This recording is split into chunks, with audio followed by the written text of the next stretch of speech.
한 주간 잘 지내셨나요? 오늘은 저랑 이상스쿨에서 뜨거운 반응을 보였던 두 가지 이슈에 대해 이야기해보려 합니다. 그럼 이상스쿨의 탑2 지금 만나보겠습니다.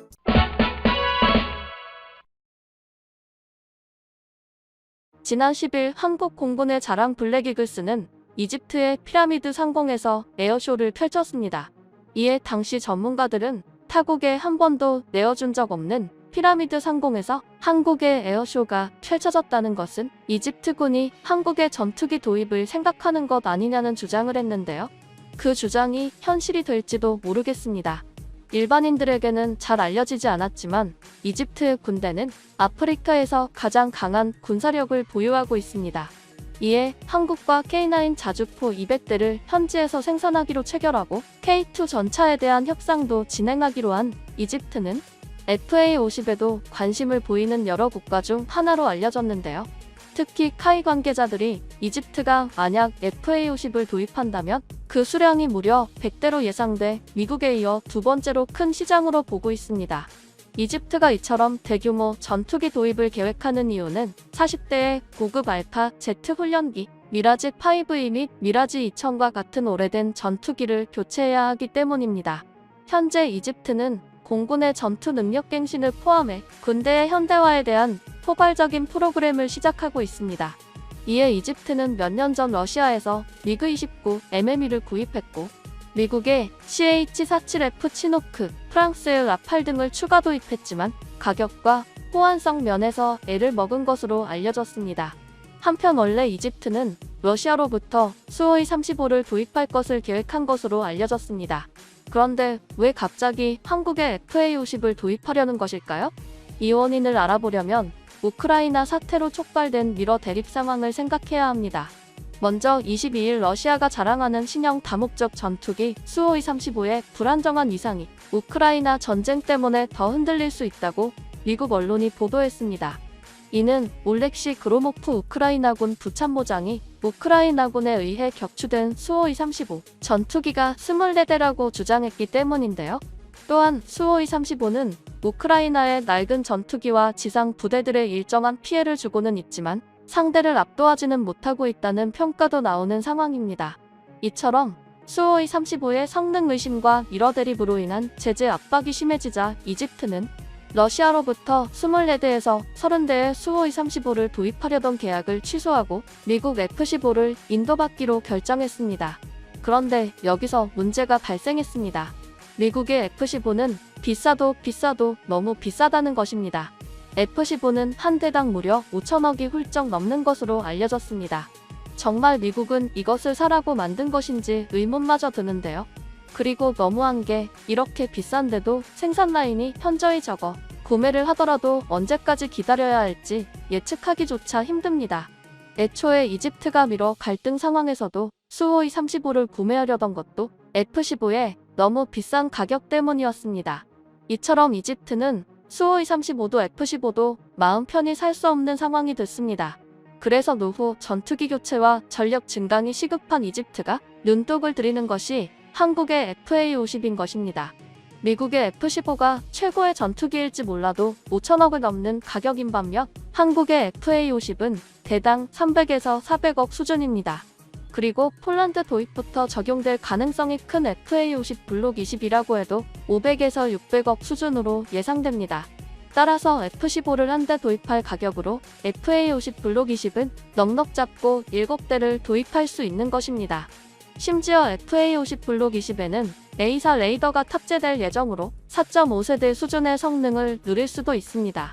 솔직히 이 점만 보더라도 이집트의 노후 전투기들이 2세대 전투기인 것을 봤을 때 엄청난 이득입니다.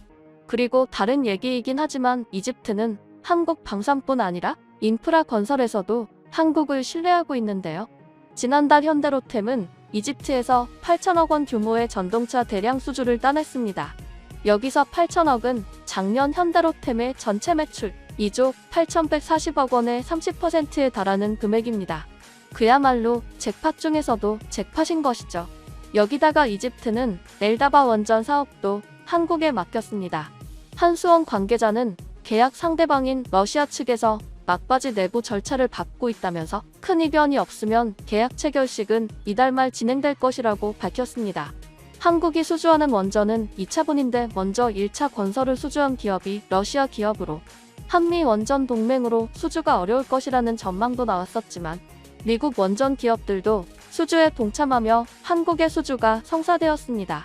한편 이처럼 이집트가 차기 전투기로 FA-50 도입을 고심하고 있는 와중에 폴란드와의 본계약 일정이 발표됐습니다.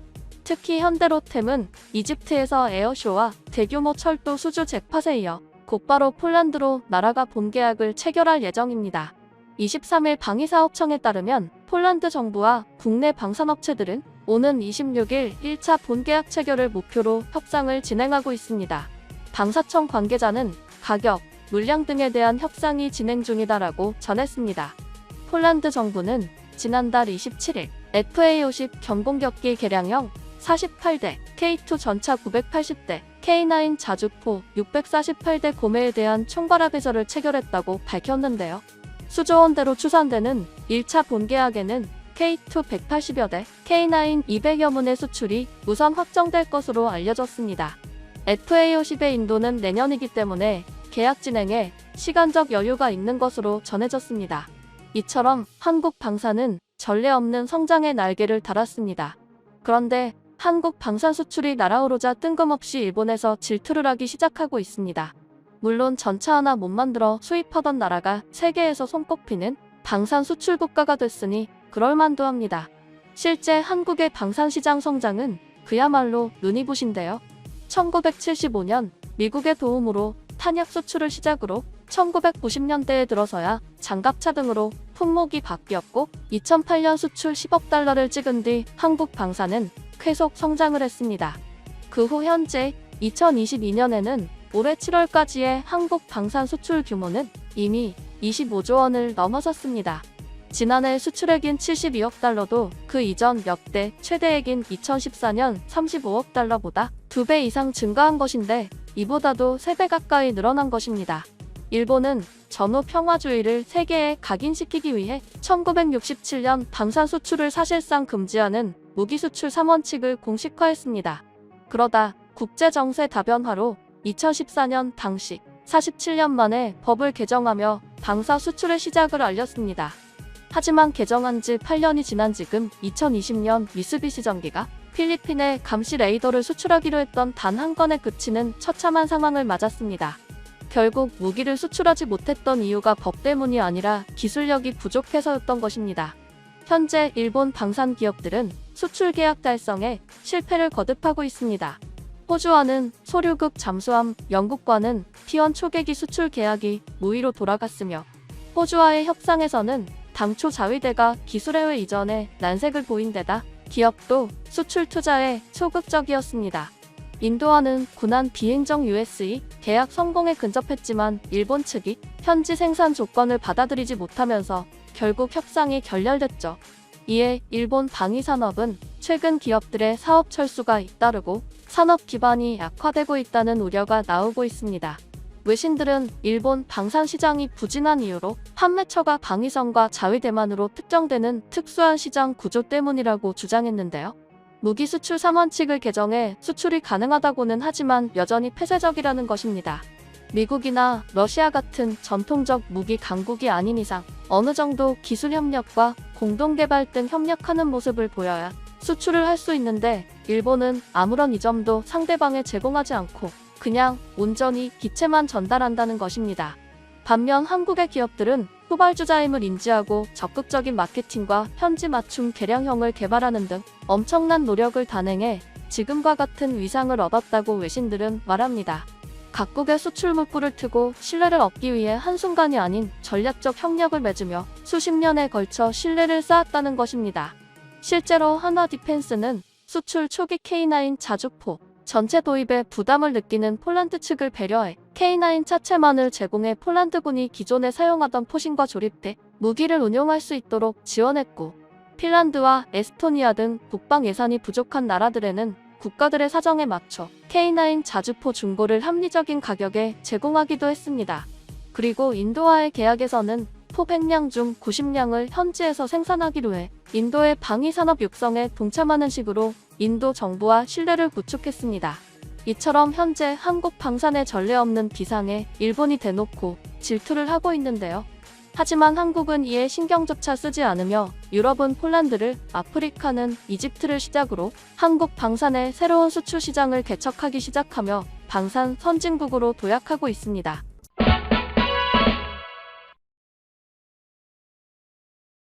현재 대부분의 아프리카 국가들이 매우 큰 고민에 직면해 있다고 합니다. 거의 유일하게 아프리카에 막대한 도움을 줬던 중국 때문인데요. 그런데 아프리카인들에 의하면 중국은 매번 약속도 지키지 않은 데다가 피해를 입힌다고 밝혔습니다. 그런데 상황이 이런데도 수많은 아프리카 국가들이 중국의 도움을 받는 이유가 무엇일까요?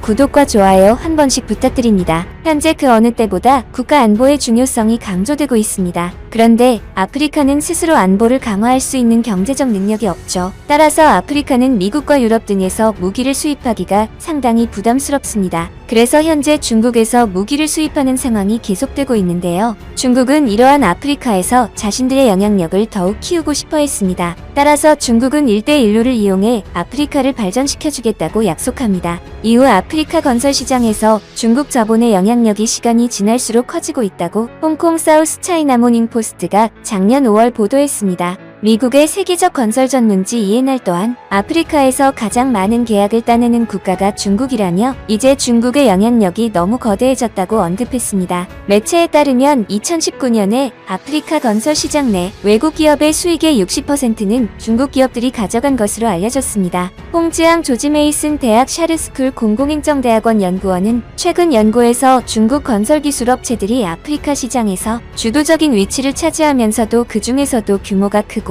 보다 정교한 기술이 요구되는 프로젝트들을 위주로 진행해왔다고 짚었습니다. 중국이 이처럼 아프리카에 공을 들이는 데는 이유가 있는데요. 그것은 대표적으로 아프리카의 인구입니다. 현재 인구의 중심축이 아시아에서 아프리카로 넘어가고 있다는 것입니다. UN 전망에 따르면 앞으로 늘어나는 세계 인구의 대부분은 사하라 이남 사람들입니다. 인구 증가율 최상위 20개 나라 가운데 19개 나라가 이곳에 있는데요. 현재 10억 명인 이 지역 인구는 2050년 20억을 넘어서고 2060년대 초반엔 중국이 속한 동남아시아를 제치고 세계 최대 인구 지역으로 올라선다고 전망됩니다. 특히 현재 선진국가들은 고령화 사회에 접어드는 반면 아프리카의 인구는 평균 나이가 젊은 국가들이 많습니다. 실제로 25세 이하 인구 비중이 62%나 됩니다. 따라서 중국은 아프리카를 자신들이 개발해주고 아프리카의 인력을 성장 동력으로 삼으려는 구상인 것인데요. 그런데 1대1로를 겪은 아프리카 국가들의 불만이 거세지고 있습니다. 지난해 10월 28일 마티아 카사이아 우간다 재무장관은 의원들 앞에서 고개를 숙이며 말했습니다. 중국이 제시한 불공정한 대출 조항을 받아들이지 말았어야 했다.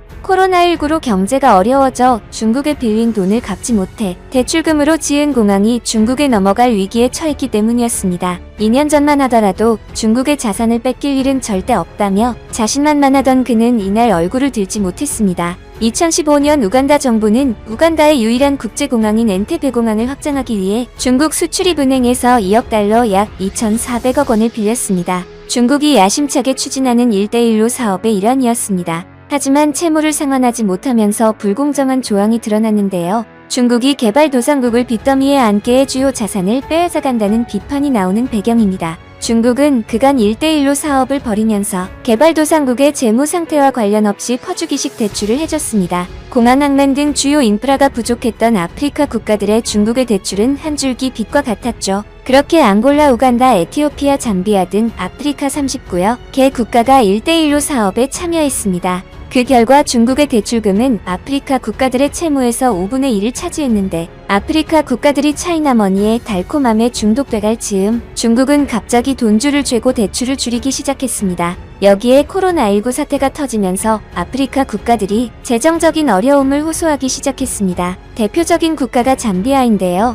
잠비아는 1대1로 사업에 참여하면서 국내 총생산 대비 공적 부채가 2010년 19%에서 2020년 120%로 급증했습니다. 하지만 중국은 이전과 달리 별다른 지원을 하지 않았고 잠비아 정부는 결국 디폴트를 선언했습니다. 이를 1대1로에 덫이 채워져 있었다는 것을 깨달은 순간이라고 파이낸셜 타임스는 지적했습니다. 그런데 중국의 비인간적 행보는 여기서 끝이 아니었습니다. 중국은 아프리카에 학교도 지었는데요. 학교에서 모국어를 쓰지 말라고 강요하는가 하면 수업 중 중국어를 쓰지 않았다는 이유로 체벌을 가하는 모습이 영상으로 포착됐습니다. 심지어 어떤 SNS에는 아프리카 한 국가의 아이들이 오토바이 자세로 벌을 받는 모습이 담긴 영상을 업로드했습니다. 이에 미국 인디애나 대학교 언어학 초빙 교수 마샤드 갈립은 무슨 일이 벌어지고 있는 건지 혼란스럽다면서 해당 영상을 리트윗했습니다. 이러한 중국의 행보에 아프리카 인프라 투자 전쟁이 미국에 이어 유럽까지 확대되고 있습니다. 특히 중국이 공략하고 있는 아프리카 지역이 핵심 전장으로 급부상하면서 지난해에 이어 올해 서방국과 중국 간 아프리카 투자 전쟁이 불붙을 것으로 보입니다. 중국 1대1로의 진정한 대안을 선언한 이 프로젝트는 글로벌 게이트웨이로 명명됐습니다. 세계의 관문이라는 의미의 글로벌 게이트웨이는 EU와 세계 각국 사이에 연결된 공급망을 안정화하고 무역을 촉진하기 위해 창설된 EU판 1대1로 구상인 셈입니다. 우르줄라 폰데어 라이엔 EU 집행위원장은 각국은 중국의 제안보다 더 나은 다른 제안, 진정한 대안이 필요하다며 중국 1대1로에 대한 견제 의사를 분명히 했습니다. 유럽과 전 세계 사이의 일방적 의존이 아닌 지속 가능하고 강력한 연결고리를 구축해 새로운 미래를 만들어가는 것이 글로벌 게이트웨이의 목적이라는 설명입니다. 한편 아프리카가 중국의 자본으로 물들며 거센 반발이 계속되는 가운데 모잠비크의 필리프 뉴지 대통령이 새로운 대안을 내기 시작했습니다. 반발만 하지 말고 중국이 아닌 다른 나라를 찾아서 인프라 사업을 하자는 것이었습니다. 모잠비크는 코로나19로 물류 보급이 절실해지며 도로 건설이 가장 시급했습니다. 그러던 중 모잠비크 대통령이 한국이 믿을 만한 국가라고 판단해 중국이 아닌 한국의 포스코에 도로 건설을 맡겼습니다.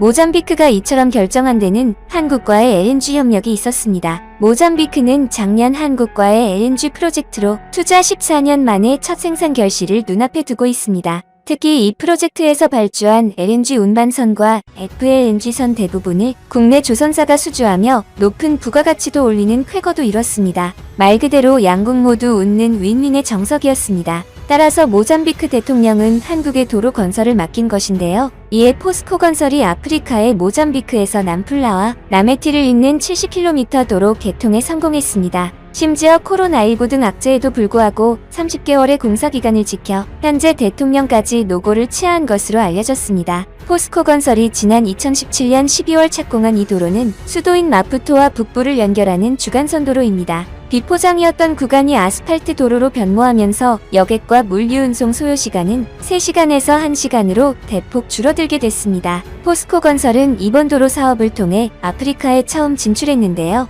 현지의 열악한 환경과 코로나19 등 어려운 여건에도 불구하고 30개월의 공사기간을 지켰다는 점에서 의미가 상당하다는 입장입니다. 이러한 한국의 모습을 보고 모잠비크 정부는 크게 놀랐습니다. 물론 한국이 LNG선 등 인프라와 기술이 뛰어난 국가인 줄은 어느 정도 알았지만 그것은 결국 한국에서 납품하는 형태였습니다. 따라서 이번 도로 건설이 하나부터 10까지 모두 아프리카에서 진행하는 사업 중 거의 첫 번째였는데요. 모잠비크 정부가 가장 놀란 것은 한국이 공사기간을 아주 정확히 지킨다는 것이었습니다. 코로나 상황과 말라리아가 겹쳐 한국의 직원들 중 여러 명이 병원 신세를 졌는데 그럼에도 포스코는 2020년 8월까지 도로를 완성했습니다. 모잠비크에 따르면 아프리카에서 그 어느 나라도 도로를 제 시간에 지은 나라는 없었다고 밝혔습니다. 아프리카는 공사 환경이 너무나도 열악하고 대부분이 비포장 도로라서 공사 기간을 맞추기 상당히 어려운데 한국만이 그것을 해냈다는 것입니다. 이에 모잠비크 대통령은 완공식에서 대한민국에 큰 감사를 표했습니다.